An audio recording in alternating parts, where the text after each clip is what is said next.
Constantinople, 1857. Few cities on earth inspired more fascination among Europeans than the capital of the Ottoman Empire. From the decks of arriving steamships, foreign visitors saw a skyline unlike any other, where towering minarets rose above crowded harbors and ancient palaces overlooked the waters of the Bosporus. Merchants arrived seeking fortunes, diplomats arrived seeking influence, and travelers arrived hoping to witness a world that seemed suspended between East and West. Yet during the autumn of 1857, conversations throughout the city became consumed by a different subject. A British woman had disappeared. At first, the incident attracted only modest attention. People vanished from great cities more often than newspapers like to admit, and many disappearances eventually proved less mysterious than they first appeared.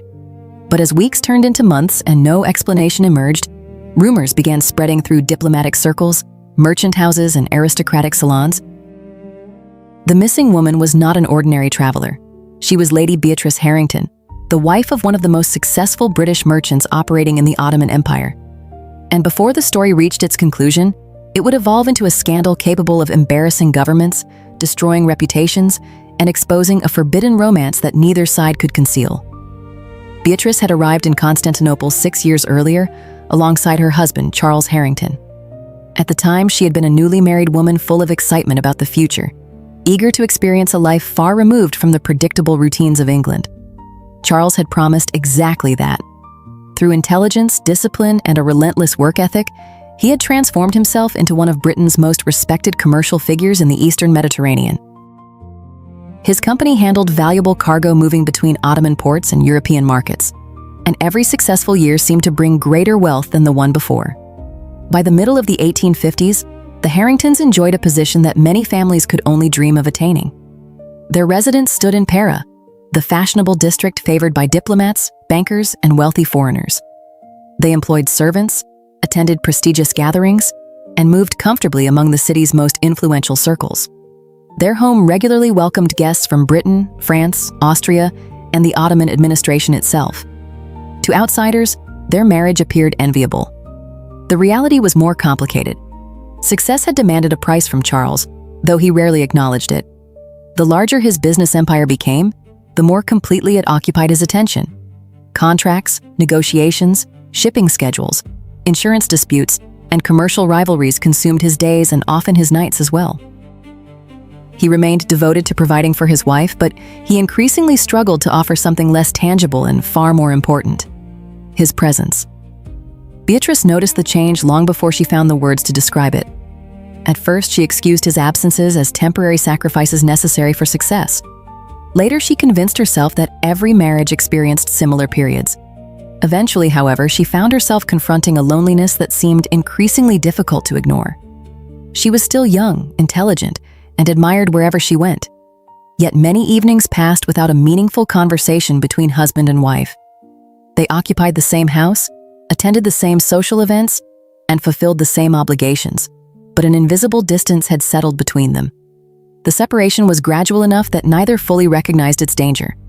Constantinople offered countless distractions that helped conceal the problem. Unlike London, the city possessed an energy that felt almost intoxicating. Every district revealed a different world. Along the waterfront, merchant vessels unloaded cargo from 3 continents. In crowded marketplaces, traders bargained in languages that many foreigners could not even identify. Diplomats hosted elaborate receptions, while Ottoman officials entertained guests in magnificent residences overlooking the Bosporus. Beatrice became fascinated by the city and everything it represented. She spent long afternoons exploring gardens, promenades, and fashionable neighborhoods. She attended cultural gatherings, charitable events, and diplomatic dinners. Over time, she developed a reputation as one of the most charming women within Constantinople's foreign community. People enjoyed speaking with her because she possessed something increasingly rare among elite social circles. She listened. She asked thoughtful questions, and she seemed genuinely interested in the people around her. It was precisely those qualities that eventually attracted the attention of a man whose name carried considerable weight throughout the Ottoman capital: Halil Rauf Pasha. Among European diplomats, he was viewed with a mixture of admiration and caution. He occupied an influential position within the Ottoman administration, maintained connections with powerful political figures, and possessed enough wealth to rival many aristocratic families. Newspapers occasionally mentioned him, foreign ambassadors frequently sought meetings with him, and his opinion carried significant influence in matters that extended far beyond the city itself. At 46 years old, Halil had spent decades navigating the complex world of Ottoman politics. Those experiences had given him confidence, sophistication, and a remarkable ability to understand people. Unlike many officials of his generation, he moved effortlessly between Ottoman traditions and European customs, speaking multiple languages and maintaining friendships across cultural boundaries. Their first meeting occurred during a diplomatic reception hosted by a French official in the spring of 1857. Neither expected the encounter to become important. The conversation began innocently enough with discussions about literature and travel, before drifting toward politics, history, and life in Constantinople. Nothing improper occurred, and no one present would have considered the exchange unusual. What made the moment memorable was not what they discussed, but how they discussed it. For the first time in many months, Beatrice felt entirely engaged in a conversation. Halil listened carefully, responded thoughtfully, and seemed genuinely interested in her perspective. Rather than treating her as a decorative companion to a wealthy merchant, he treated her as an intelligent woman whose opinions deserved attention. The difference was subtle. Its impact was not. When the evening ended, both assumed they would eventually encounter each other again. Constantinople's elite social world was small enough that such meetings were almost inevitable. Over the following months, those encounters became increasingly frequent. They met at dinners, receptions, charitable functions, and private gatherings hosted by mutual acquaintances. Each conversation lasted slightly longer than the one before. Familiarity gradually replaced formality, and a friendship emerged that neither initially considered dangerous. At least that was what they told themselves. The truth was more complicated. Halil admired Beatrice's intelligence, curiosity, and independence. Unlike many women he encountered within aristocratic circles, she seemed willing to challenge assumptions and express opinions honestly. He found himself looking forward to their conversations in a way that surprised him. Beatrice experienced something similar. What began as admiration slowly evolved into anticipation. She noticed herself searching crowded rooms for his arrival and feeling disappointed when social events ended too quickly. The attention he offered filled an emotional void she had spent years trying to ignore. Meanwhile, Charles remained almost entirely unaware of the transformation taking place. The summer of 1857 proved exceptionally profitable for his business, requiring frequent travel and endless negotiations. He returned home exhausted, preoccupied, and increasingly disconnected from the personal life unfolding around him. On more than one occasion, Beatrice attempted to bridge the growing distance between them. She suggested trips. She initiated conversations. She tried to recreate the closeness they had once shared. Charles responded politely but distractedly, always assuming there would be more time later. Neither realized how little time remained. By August, whispers had begun circulating through portions of Constantinople society. No one possessed proof of anything inappropriate, but observant people noticed certain patterns. They noticed how often Beatrice and Halil appeared together at social functions. They noticed conversations that continued longer than expected and glances that seemed to linger just a moment beyond convention. The rumors remained private, for the moment. Most people assumed the fascination would eventually fade. Instead, events took a far more dramatic turn. On a cool September morning, one of the Harrington household servants entered the dining room expecting to prepare breakfast for her mistress. Beatrice was not there. At first, nobody thought much of it. She occasionally visited friends or spent mornings exploring the city. Hours passed, however, and no message arrived. By afternoon, concern began replacing routine. By evening, concern had become alarm. Servants searched nearby streets and contacted acquaintances. Friends were questioned. Hospitals were checked. Nothing. Charles spent the entire night searching for answers. The following day, British officials were informed. 3 days later, newspapers began reporting the disappearance. A week later, the story had spread throughout Constantinople. As the investigation expanded, theories multiplied. Some suspected criminals. Others feared political motives. A few believed she might have suffered a mental collapse. Among the more scandalous rumors was the suggestion that Halil Rauf Pasha somehow knew more than he admitted. When questioned, the Pasha denied any involvement and expressed concern for her safety. Officially, there was no evidence connecting him to the disappearance. Unofficially, suspicion continued growing. Weeks became months. No body was discovered. No ransom demand appeared. No confirmed sighting emerged. It was as though Lady Beatrice Harrington had vanished into thin air. Then, nearly 4 months after her disappearance, a former servant approached British authorities with information that would change everything. According to his account, Beatrice was alive and living inside one of Halil Rauf Pasha's private residences overlooking the Bosporus. She was not being held prisoner, nor was she hidden in secret chambers as some rumors suggested. Instead, she was residing openly under the protection of one of the most powerful men in the Ottoman Empire. At first, the claim sounded impossible. Then additional witnesses came forward. And within days, a private marital tragedy threatened to become an international scandal. Because if those reports were true, Lady Beatrice Harrington had not disappeared at all. She had chosen to leave her husband, and the man she had chosen was Halil Rauf Pasha. By the beginning of 1858, the mystery that had consumed Constantinople for months was no longer a mystery at all. Lady Beatrice Harrington was alive. The question now was not where she had gone. The question was why. British diplomats, newspaper editors, merchants, and aristocrats throughout the city wanted the same answer. Some believed she had been manipulated by a powerful Ottoman official. Others insisted she had become the victim of some elaborate scheme.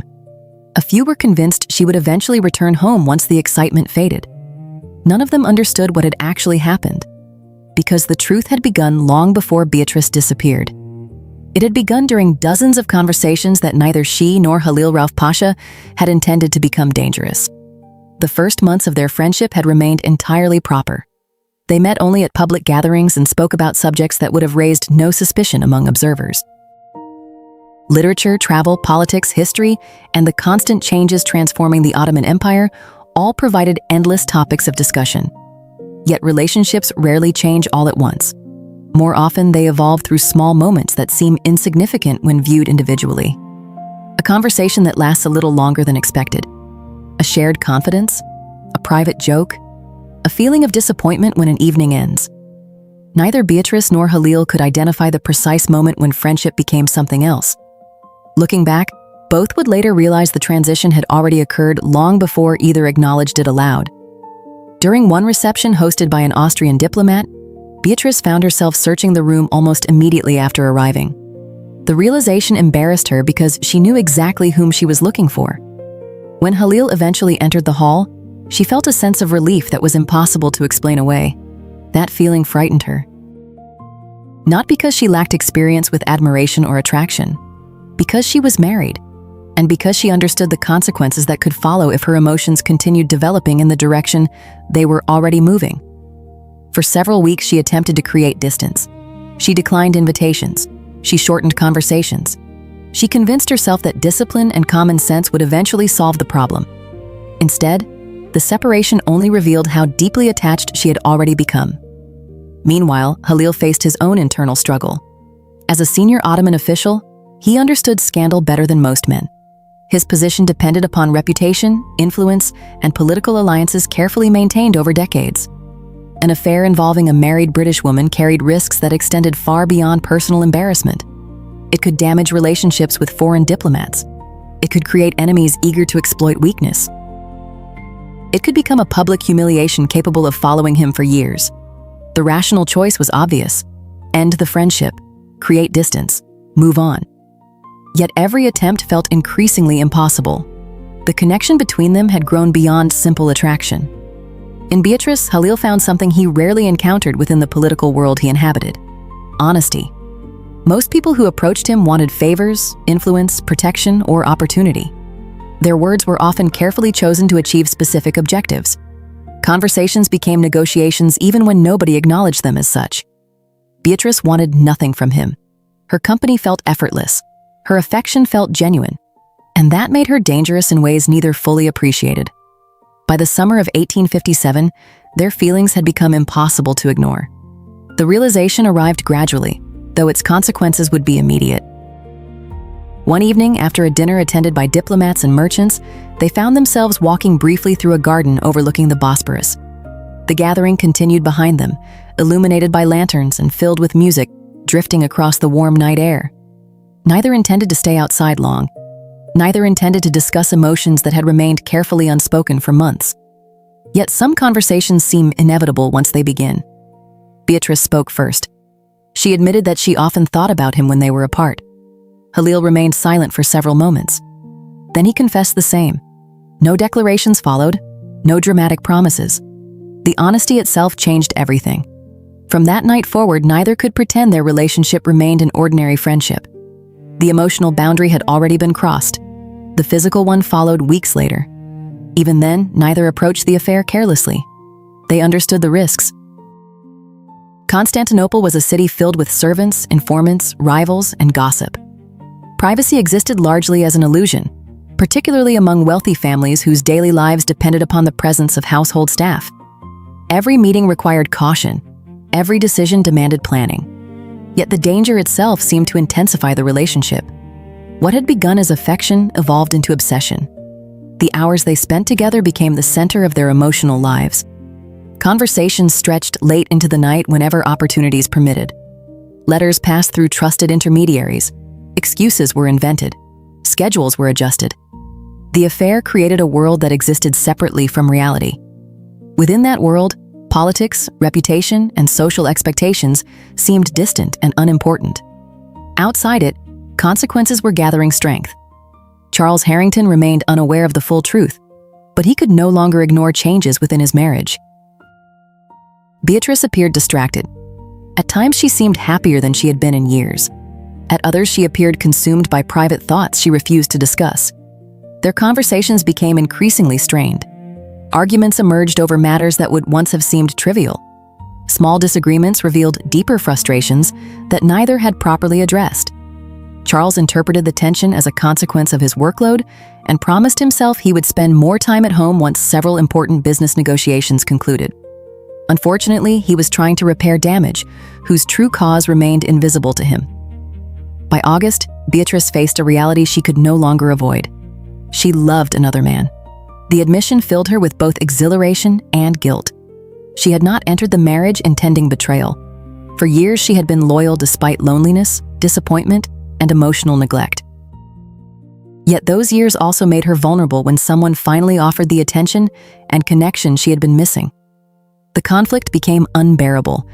Part of her wanted to end the affair and preserve her marriage before greater damage occurred. Another part could no longer imagine returning to the life she had lived before Halil. The choice that followed would define everything. Several weeks before her disappearance, Halil proposed a possibility neither had previously discussed seriously. Leave. Not England. Not the Ottoman Empire. Simply leave the marriage. The suggestion shocked her despite the fact that she had secretly imagined it herself. Divorce within Victorian society carried devastating consequences for women. Social exclusion, public humiliation, and financial uncertainty often followed. A married woman abandoning her husband could become a scandal for years. The prospect terrified her, yet remaining where she was seemed equally impossible. For days she wrestled with the decision. She considered writing a confession. She considered ending the affair. She considered disappearing from both men entirely. Ultimately, emotion triumphed over caution. Love triumphed over reason. At least that was how it appeared at the time. On a September evening after Charles returned home late from another business engagement, he found Beatrice unusually quiet during dinner. She answered questions politely but offered little conversation. Several servants later remembered that she appeared calm, almost relieved, as though some difficult decision had finally been made. The following morning she was gone. Most people imagined panic, pursuit, and chaos. The reality was surprisingly deliberate. The departure had been planned carefully over several weeks. Trusted servants loyal to Halil assisted with transportation. Temporary accommodations were arranged before her arrival at one of his private residences. Routes were chosen specifically to avoid attention. By the time Charles realized his wife had disappeared, Beatrice was already beyond his reach. For the first time since their relationship began, she and Halil no longer needed stolen moments or secret meetings. They were together. The happiness proved intoxicating. At first, within the walls of the Bosporus residence, reality seemed distant. The house overlooked the water, offering magnificent views of ships passing between continents. Servants attended to daily needs while guards ensured privacy. For several weeks, the outside world felt almost irrelevant. Beatrice convinced herself she had finally chosen freedom. Halil convinced himself the scandal would eventually fade. Both underestimated the forces gathering beyond those walls. Because Charles Harrington had not abandoned the search, British diplomats had not forgotten the disappearance. And newspapers in both Britain and Constantinople were becoming increasingly interested in the mystery. What began as a missing person investigation was slowly transforming into something much larger. Something political, something international, something capable of threatening not only reputations, but relationships between governments. And when the world finally learned where Lady Beatrice Harrington had been hiding, the romance that had consumed her life would become front-page news across two empires. The moment British officials became convinced that Lady Beatrice Harrington was living inside one of Halil Rauf Pasha's residences, the story ceased to be a private matter. Until then, Charles Harrington's suffering had been viewed largely as a personal tragedy. A husband was searching for his missing wife, and a city filled with rumors was offering more speculation than answers. Once witnesses confirmed that Beatrice had not vanished, but had willingly entered the household of a powerful Ottoman official, the situation changed dramatically. Now there was a scandal. And in the 19th century, scandals rarely remained confined to the people directly involved. Within days, the affair became one of the most discussed topics in Constantinople. Conversations that had once focused on trade, diplomacy, and politics increasingly revolved around the British woman who had abandoned her husband and the Ottoman Pasha, who had risked his reputation for her. The story spread because it touched several anxieties at once. To British observers, it challenged Victorian ideals of marriage, loyalty, and social order. To Ottoman observers, it raised uncomfortable questions about the conduct of a senior official whose personal life was becoming the subject of foreign gossip.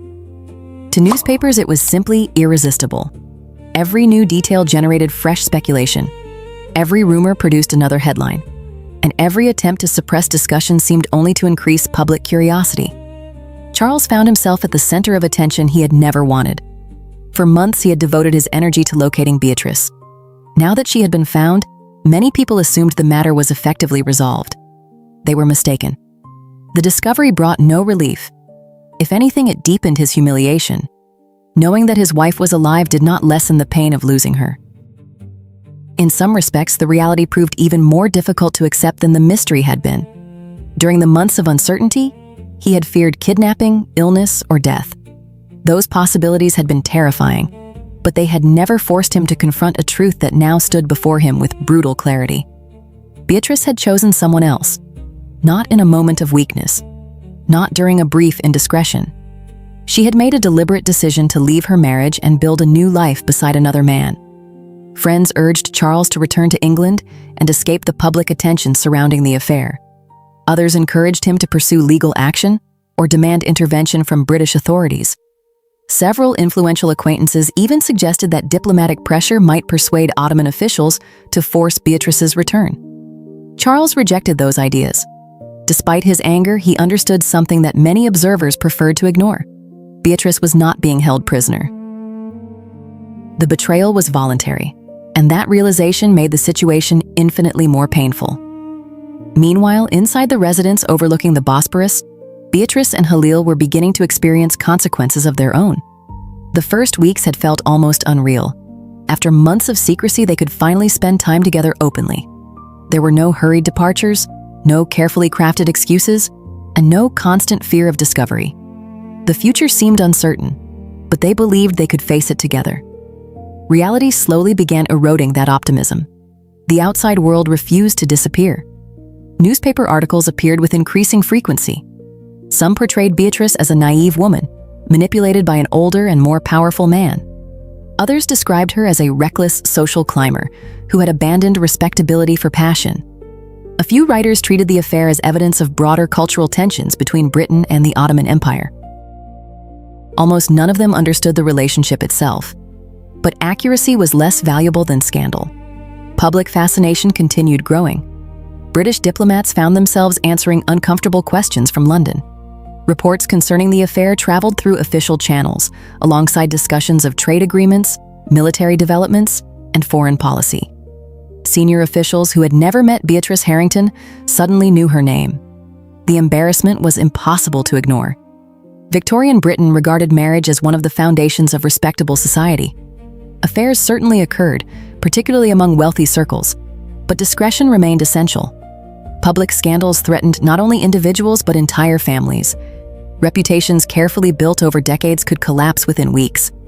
The Harrington affair violated every expectation of discretion. There was no secret to preserve. The entire city already knew. As winter turned toward spring, pressure mounted on Halil from multiple directions. Political allies advised caution. Some urged him to send Beatrice away before the controversy caused lasting damage. Others warned that foreign governments were watching the situation closely. A few questioned whether a man in his position could afford to place personal emotions above public responsibilities. For the first time, Halil found himself confronting a dilemma that no amount of influence could easily solve. He loved Beatrice. Of that he had become increasingly certain. Yet he also understood the realities of power. Influence depended upon perception. Authority depended upon respect. And respect could be weakened when private behavior created public controversy. The conflict weighed heavily upon him. For years he had navigated political rivalries, commercial disputes, and diplomatic tensions with remarkable confidence. Those challenges followed rules he understood. This situation did not. No strategy could eliminate the scandal. No negotiation could restore privacy. No political connection could force society to stop talking. The affair had acquired a life of its own. Beatrice experienced similar frustrations. When she imagined leaving with Halil, she had envisioned freedom. Instead, she discovered a different kind of confinement. Although she was no longer trapped within an unhappy marriage, she had become the subject of relentless public attention. People discussed her everywhere. Newspapers analyzed her decisions. Strangers formed opinions about her character. Stories circulated that ranged from partially true to completely absurd. She found herself transformed from a person into a symbol. Some viewed her as a romantic heroine willing to sacrifice everything for love. Others regarded her as a selfish woman, whose actions had disgraced her family and humiliated her husband. Neither version felt entirely accurate. The reality was more complicated. She had fallen in love. She had also betrayed someone who once trusted her completely. Those truths existed side by side, whether she liked it or not. One afternoon, nearly 6 months after her disappearance, a letter finally arrived from Charles. For a long time, she simply stared at it. Part of her feared opening it. Another part feared what it might mean if she didn't. When she eventually unfolded the pages, she found neither rage nor accusations. The restraint hurt more than anger would have. Charles wrote that he no longer expected her return. He acknowledged that the marriage, whatever it had once been, no longer existed. Yet he also admitted that understanding her choice remained difficult. He asked only one question. At what point had she stopped loving him? Beatrice read the letter repeatedly. No political criticism, no threats, no demands. Only a question she could not answer honestly even to herself. Because love had not disappeared in a single moment. It had eroded gradually beneath years of distance, neglect, and silence. The process had been slow enough that neither of them recognized it until another man entered the space where a husband should have been. The letter haunted her for weeks. Not because it changed her feelings for Halil, because it forced her to confront the human cost of her decisions. Scandals often reduce people to villains and victims. Real life is rarely so simple. By the summer of 1858, the affair had become known far beyond Constantinople. British newspapers published increasingly detailed accounts, often embellishing facts to satisfy public curiosity. Some articles portrayed Halil as a cunning foreign seducer. Others painted Beatrice as an aristocratic rebel rejecting Victorian expectations. The truth continued disappearing beneath layers of speculation. What remained was controversy, and controversy had consequences. Behind closed doors, British and Ottoman officials quietly discussed the matter, not because it threatened war or diplomacy, but because both governments were growing tired of the embarrassment. Neither side wished to see a private romance evolve into a permanent source of public ridicule. Yet events had already progressed beyond anyone's control. The lovers who had once exchanged private conversations at diplomatic receptions had become international headlines, and neither empire was finished judging them, because the next stage of the scandal would move beyond gossip and newspapers. It would enter courtrooms, diplomatic offices, and the highest levels of society. And there, the affair would become even more destructive than either Beatrice or Halil had imagined. By the autumn of 1858, More than a year had passed since Lady Beatrice Harrington had walked away from her marriage and disappeared into the household of Halil Rauf Pasha. The initial shock had faded. The fascination had not. If anything, public interest seemed stronger than ever. The scandal had survived far longer than most people expected, because it contained all the elements 19th century society found irresistible. There was wealth, status, forbidden romance, international intrigue, and the collapse of a seemingly respectable marriage. Every new rumor revived discussion, and every attempt to move on only encouraged journalists to revisit the story once again. For Charles Harrington, the passing months brought a painful kind of clarity. The frantic search was over. The uncertainty was over. The hope that his wife might someday return was over. What remained was the difficult process of rebuilding a life that no longer resembled the one he had spent years creating. At first, he had struggled to appear in public. Wherever he went, he felt the weight of curious glances and whispered conversations. Men who had once discussed business with him now lowered their voices when he approached. Women who had admired Beatrice exchanged sympathetic looks whenever his name was mentioned. No insult was spoken directly. None was necessary. Humiliation has a way of making itself felt even in silence. Yet Charles possessed a quality that had helped him build a commercial empire from almost nothing: persistence. Rather than retreating from society, he buried himself in work with an intensity that surprised even those who knew him best. Existing contracts expanded. New partnerships emerged. Within a year, his trading company was stronger than it had ever been. Success did not erase heartbreak. It simply gave him something else to focus on. Gradually, people stopped viewing him as the abandoned husband at the center of a scandal, and began seeing him once again as one of the most influential British merchants in the Eastern Mediterranean. The sympathy remained. The pity began to disappear. For Beatrice and Halil, the situation evolved differently. The beginning of their relationship had been fueled by secrecy, longing, and emotional intensity. Those feelings remained real, but daily life has a way of transforming even the most passionate romances. What once felt thrilling slowly became ordinary. The stolen moments that had seemed priceless during the affair were now available every day. The excitement of risk vanished. In its place came practical realities neither had fully considered while imagining a future together. Halil's responsibilities did not disappear simply because he was in love. Political obligations continued demanding his attention. Meetings, correspondence, negotiations, and administrative duties occupied large portions of his schedule. Some weeks looked remarkably similar to the life Charles had once lived. Beatrice noticed the irony almost immediately. The very pattern that had damaged her marriage was beginning to emerge again.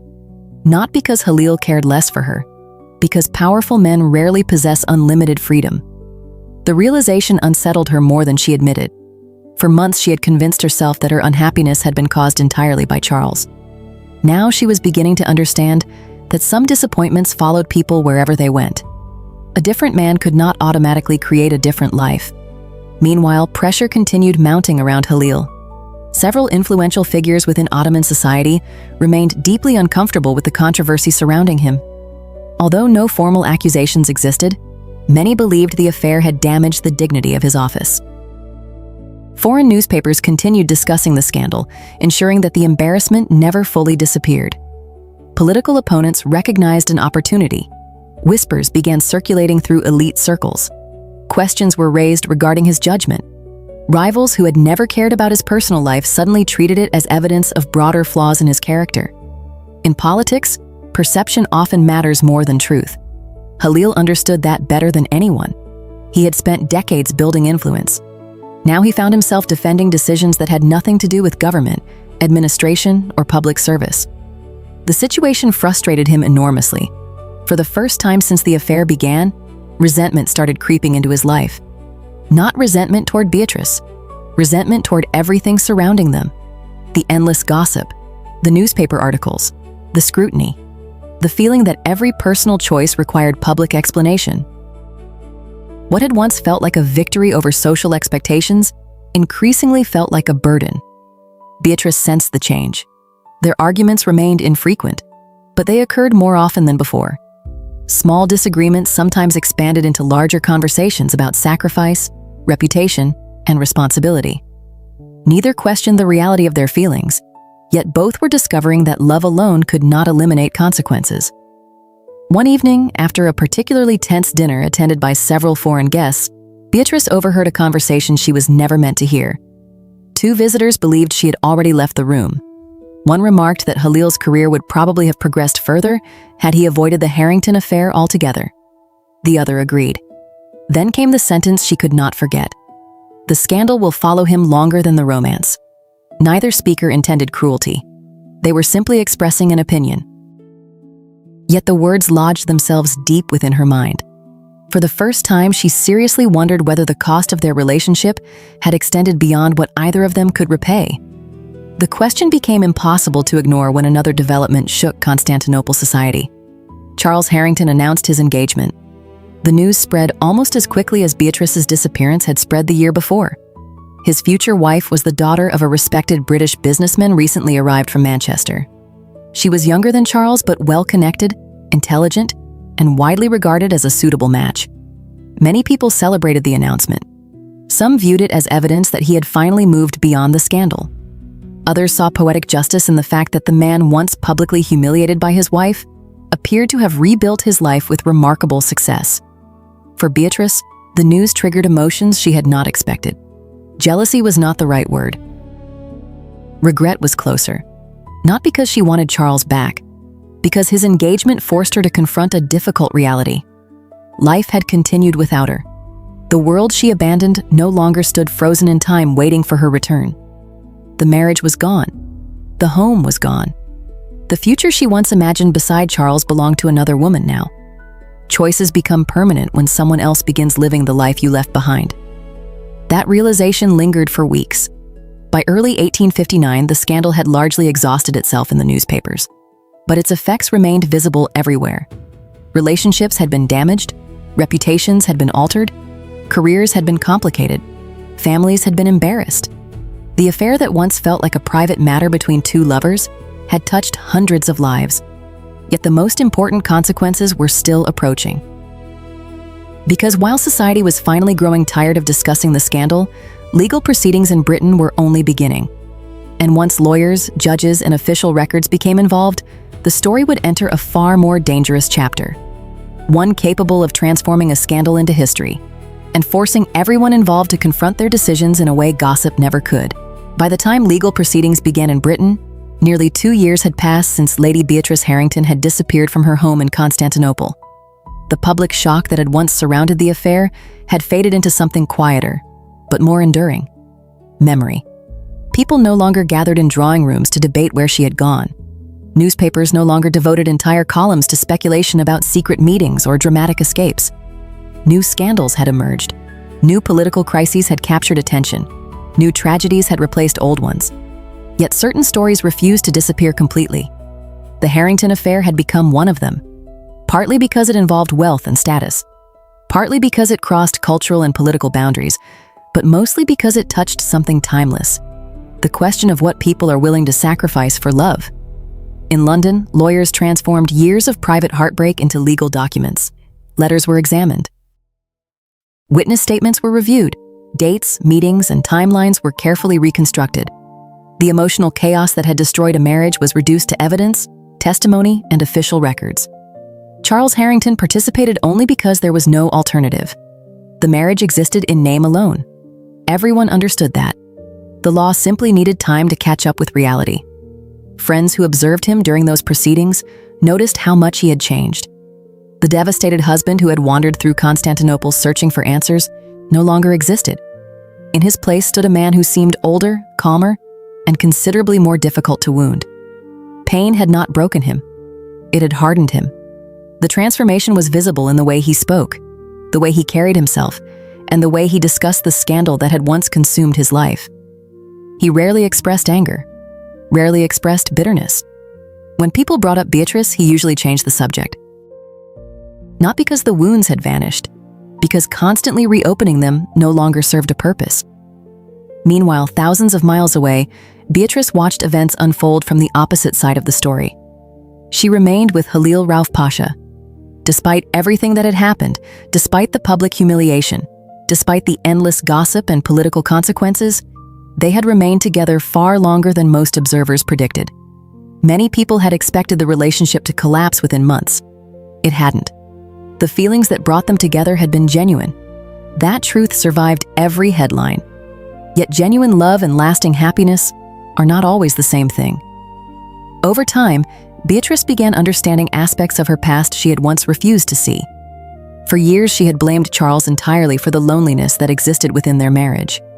Some of those criticisms had been fair. He had neglected their relationship. He had prioritized business repeatedly. He had assumed there would always be more time to repair whatever distance had emerged between them.